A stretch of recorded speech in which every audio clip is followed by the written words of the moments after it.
ShivaPurana, Rudra Samhita, Srishti. Now, sage Narada wanted to know about a Brahman Yagyadutta who lived in a town namely Kampilya. At that same time, he wished to know as to when Shiva went to mountain Kailash and how Kubera cultivated friendship with the Lord. Brahma heard the celestial sage and briefly narrated the sequence of events relating to the life and attainment of the Brahman and his son. Yagyadutta was a man of virtues. He had a son Gunnidhi, who turned dissolute and was a huge gambler, and therefore Father Yagyadutta disowned him. Gunnidhi left home and roamed about even as hunger perturbed. One day, with intent to steal sacrificial material, he entered a temple of Shiva. He burnt his clothes so that he could see around, and it caused his arrest, and the authority sentenced him to death. Because of kukarmas, the attendants of Lord Yam tied him, and at that time, Ganas of Shiva arrived and freed him from the shackles of Yam's soldiers, he told. The company of Ganas appeared to purify him, and so went to Shivaloka and enjoyed the pleasure of divine lands. After an age, he took birth as son of Arindama, the king of Kalinga called Dama. Dama continued to serve Lord Shiva. As a boy, he along with other boys of the area, continued to chant religious hymns in praise of Shiva. When Dama was young, Father King died, and therefore, he occupied the throne. Happily, he began to spread teaching of dharma and tenets of Shiva's teaching and essence of devotion. It was difficult for the kings to vanquish Dama. He was a staunch devotee of Shiva, and therefore, asked heads of the villages to lit lamps in the temple of Shiva, and made it compulsory for everyone, and in no case any Shivlaya be kept unlit. Hence, King Dama earned vast quantity of religious wealth. Lighting of many lamps in temples of Shiva blessed him, and he became the king of Alkapuri in next life. A man should understand that even little devotion to the Lord and worship gives more than adequate reward, Brahma told Narada. He further advised that the people desirous of comforts and joy should chant bhajans in praise of Shiva. Look at the destiny. A mere stealing of some wealth from the temple of Shiva was a divine opportunity, because when he, out of selfish motive, burnt his clothes and lit the temple, he chased away the darkness over holy Shivalinga. Therefore, as a reward, he became the king of Kalinga, turned an admirer of noble acts, and so adhered to the principles of dharma. Later, he attained the honored status of Dikpal, the god, who looks after various directions. Now, I will tell you how he became friend of Shiva. My son sage Pulasthya, a Manasputra, had a son Vishrava, and Vashravan, Kubera, was his son. In previous life, he had meditated on Mahadev, the three-eyed Lord, and so had pleased Lord Shiva, and later enjoyed life in Alkapuri as the age passed and another age Meghvahan began. At that time, he took birth as son of Yagyadutta, who spread light through lamps and undertook severe tapa as Kubera. Blessing of devotion to Shiva took him to Kashipuri, the everlit region of Shiva, and there he sat still and meditated on Shiva.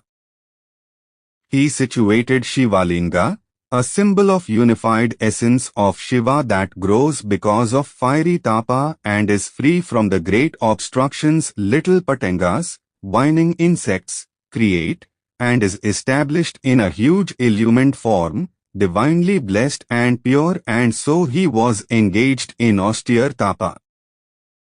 At that moment, Shiva Vishanatha went to him with Parvati and looked at him happily. Shiva said, "O Lord of Alka, I am ready to bless you. Reveal your wish." When Kubera opened eyes, he found Shrikantha, Shiva, consort of Uma, standing before him. He was more dazzling and radiant than the thousands of morning suns, and the forehead appeared inundated with moonshine. He failed to face the glittering brilliance of Lord's eyes, and therefore closed eyes and said, "O Lord, bless eyes with strength of seeing and enjoying the glimpses of your feet.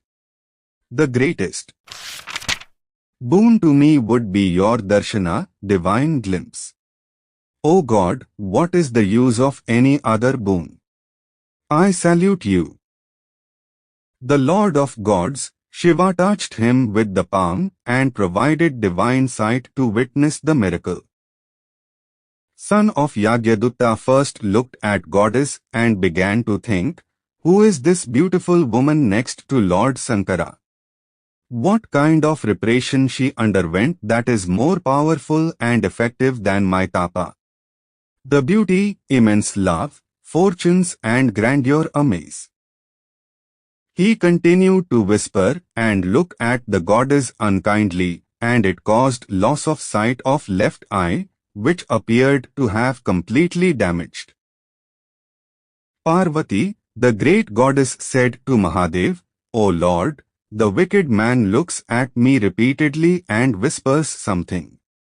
Please demonstrate radiance of my meditation." Shiva laughed and said, "Uma, he is your son. He is not looking at you unkindly, but is unfolding the immense wealth of tapa meditation you have earned." He said, thought, looked at the son of Brahman and said again, "O son, I am happy with the tapa you underwent. I bless you. You become Lord of all nidhis, all the wealth, and sentinel. O man of penance, not only you will be Lord of kings of Yaksasa, kinnars and kings, but also you will also become the protector of men of virtues and charity. My friendship with you shall stay unbroken and steady. I shall always live near you and stay at Alkapuri so that affection increases each moment. Come, bow and salute at the feet of Goddess Uma. She is your mother, O great devotee, son of Yagyadutta, Kubera." Brahma said, "O Narada," Shiva blessed him, turned to goddess of Tapa Parvati and told her to be generous to him because he was her son. Parvati was happy to hear and told Kubera that devotion toward Shiva will be pure and you will live with the eye tingle netra. All boons the great Lord conferred will be easily available to you.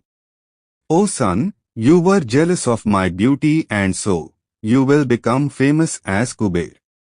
After blessing him, a son and friend, the great god and goddess left for mountain Kailasha situated near Alkapuri. Strength of Kubera's tapa made the great god and goddess contented and happy, and so they thought it better to live at the greatest mountain Kailas. They decided and therefore arrived at the legendary mountain Kailas. The Lord blessed Kubera with the status of Nidhipti, the Lord of wealth, and afterward, he thought, he took birth from the Lalat, forehead, of Brahma, who looks after the work of annihilation. He is image of Rudra, and therefore, I shall go to the abode of Guakas situated in Kailas. In the same image, I shall befriend Kubera and enjoy grandly on the mountain and would engage in austere tapa. After the thought, Shiva in the image of Rudra was eager to go to Kailas as the sound of Damru, a two-headed hand drum, echoed. Sound of hand drum enhanced confidence of three lokas as it suffused the ambience all over and fascinated the listeners, who were keen to come to it. Brahma narrated the sequence of events briefly. When Vishnu and he heard the enchanting sound of two-headed drum, they along with the gods of heavens, sages, Muritman Agamas and Nigamas, Nigamas and Agamas are names of the Vedas. Holy scripture closely related to the Vedas with a different lexis, structure and philosophy. Siddhas and Asuras arrived there. All the Ganas, Parshads, and lords of Ganas wherever they were, reached immediately. Brahma gave details of everyone and began to say, many powerful lords of Ganas of thousand of arms arrived, and they had crowns of jutted hair on foreheads and were adorably ornamented. They appeared dazzling as if they were Vishnu, Indra and me, Arima and Siddhis, Arimas and Siddhis mean immense spiritual powers, perfections and excellences, surrounded him and crores, 1 crore is equal to 10 millions, of Suryas seemed to get light and dazzle. At that time, Shiva asked Vishwakarma to construct an abode for him on the mountain and further, he wanted construction of suitable and appropriate residences for devotees and other gods.